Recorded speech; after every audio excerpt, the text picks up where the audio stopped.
ប្រជុំរឿងព្រេងខ្មែររឿងសម្លាញ់ពីរនាក់កាលពីព្រេងនាយមានបុរសពីរនាក់ជាសម្លាញ់នឹងគ្នានិយាយសន្យាគ្នាថា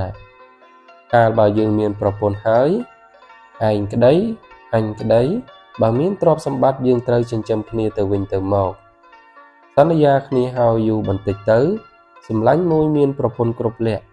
សម្លាញ់មួយទៀតមានប្រពន្ធខាតលក្ខវេលាយប់ចូលដំណេកសម្លាញ់ដែលមានប្រពន្ធគ្រប់លក្ខនោះនិយាយគិតគ្នានឹងប្រពន្ធថាយើងរកស៊ីអីឲ្យឆាប់មានប្រពន្ធថាអ្នកចង់រកស៊ីអីឬប្រើខ្ញុំឲ្យត្បាញរវៃលក់ដូរ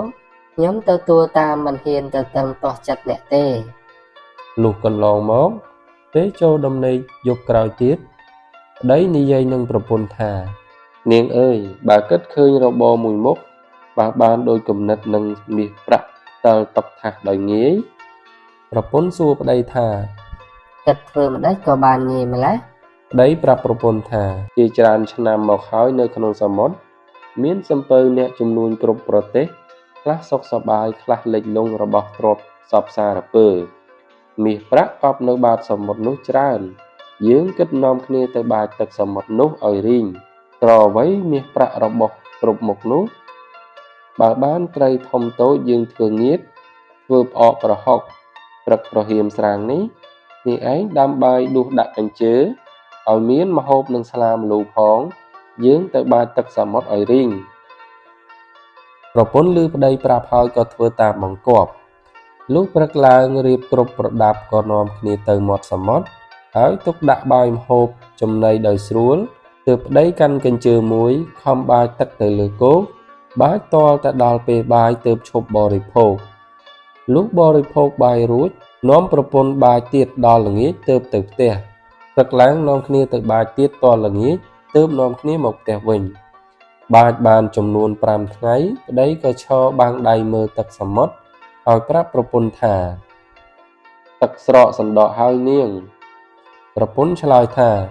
បើដូច្នោះយើងខំបាចទៅបើយូរណាស់ត្រឹមកន្លះខែទៀតមុខជារីងហើយ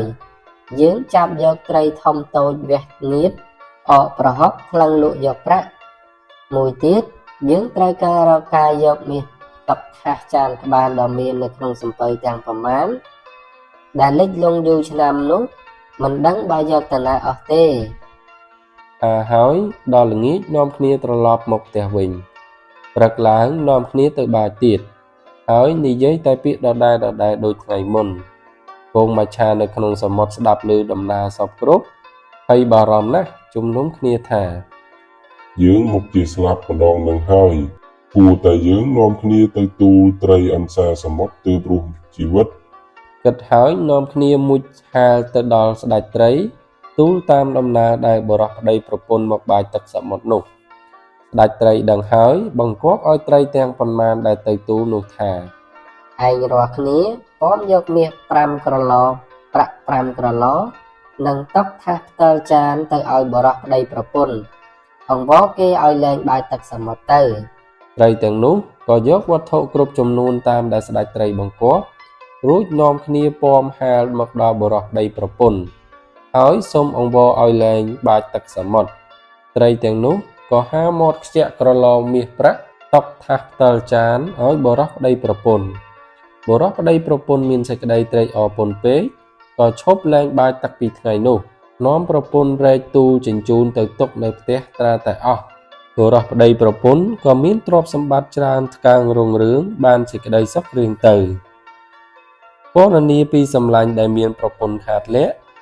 គាត់ភ្នែកនឹករលឹកដល់សម្លាញ់ហើយនាំប្រពន្ធទៅលេងផ្ទះសម្លាញ់ដែលមានប្រពន្ធគ្រប់លក្ខលុះទៅដល់លើផ្ទះឃើញគេនៅរាប់អានចាំចិត្តស្និទ្ធដូចពីដើមគាត់គុណមើលរបស់ទ្រព្យប្រដាប់ប្រដាក្នុងផ្ទះគេហើយនឹកក្នុងចិត្តថាពីដើមសម្លាញ់គេមានទ្រព្យល្មមគួរសមទេឥឡូវនេះគេរករបរអ្វីក៏មានទ្រព្យសម្បត្តិច្រើនម្ល៉េះគិតហើយត្អូញប្រាប់សម្លាញ់ដែលមានទ្រព្យសម្បត្តិថាសម្លាញ់អើយអញសពថ្ងៃនេះក្រលំបាកណាស់ចោះសម្លាញ់ឯងរកស៊ីជំនួញអ្វីក៏មានទ្រព្យសម្បត្តិច្រើនម្ល៉េះសម្លាញ់ដែលមានប្រពន្ធគ្រប់លក្ខថា Sầm lạnh ơi, anh rau xi bài tắc sầm một tại vì nẹt nângประពន្ធអញ ពេលព្រឹកទៀតភ្លឺប្រពន្ធអញដាំបាយគប់ប្រដាប់លុះភ្លឺឡើងនាំគ្នាទៅបាយទឹកសមុទ្រល្ងាចត្រឡប់មកផ្ទះវិញស្ដេចត្រីភ័យបង្គាប់ត្រីជាបរិវារឲ្យពំមាសប្រាក់និងរបស់របរគ្រប់មុខមកឲ្យអញ ហើយសម្លាញ់មានប្រពន្ធខាតលក្ខដឹងហើយ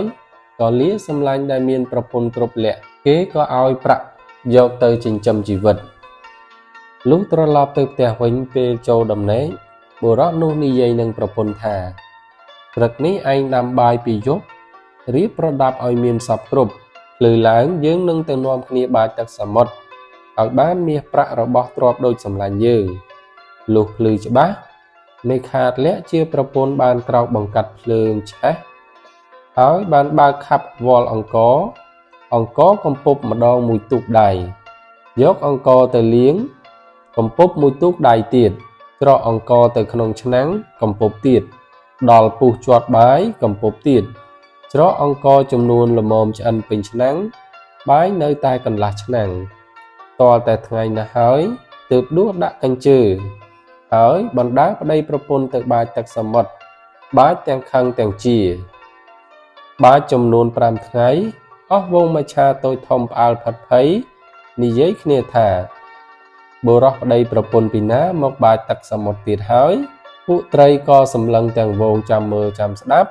ប្រពន្ធខាតលក្ខបោកល្អីដែលបាយទឹកនោះហើយថាបាយយូរថ្ងៃហើយមិនបានឃើញរបស់អ្វីអញមិនខ្ចីទេអញលែងបាយហើយលុះប្តីប្រពន្ធជេរម្ដាយប្តីបញ្ចោលប្រពន្ធប្រកាច់ច្របាប់គ្នាប្រទាញសម្ពុតគ្នាទៅវិញទៅមកតតែអាការទាំងប្តីទាំងប្រពន្ធលិចគេខ្មាស់នៅមាត់សមុទ្រហើយអ្នកទាំងពីរថាខ្ញុំគេក៏ខ្ញុំចោះលែងបាចហើយត្រីទាំងនោះឮថាលែងបាចក៏ត្រេកអរធូរចិត្តលែងសោកឲ្យមាសប្រាក់របស់ទាំងពួងត្រីទាំងនោះបានឃើញគេខ្មាស់បុរសប្តីប្រពន្ធក៏លោតសើចទាំងវងហើយត្រីសណ្ដាយសើចតតែរយះមាត់បានជាមាត់ធំដូចគេហែករហូតដល់សព្វថ្ងៃបុរសប្តីប្រពន្ធគ្មានបានអ្វីសោះក៏លែងឆ្លោះគ្នានាំគ្នាដកសារាយប្តីមួយអម្រែកប្រពន្ធមួយត្រនូលត្រឡប់មកផ្ទះវិញចាក់សារាយចោលនៅគៀនជញ្ជាំងឲ្យរលួយខូចអស់ទៅ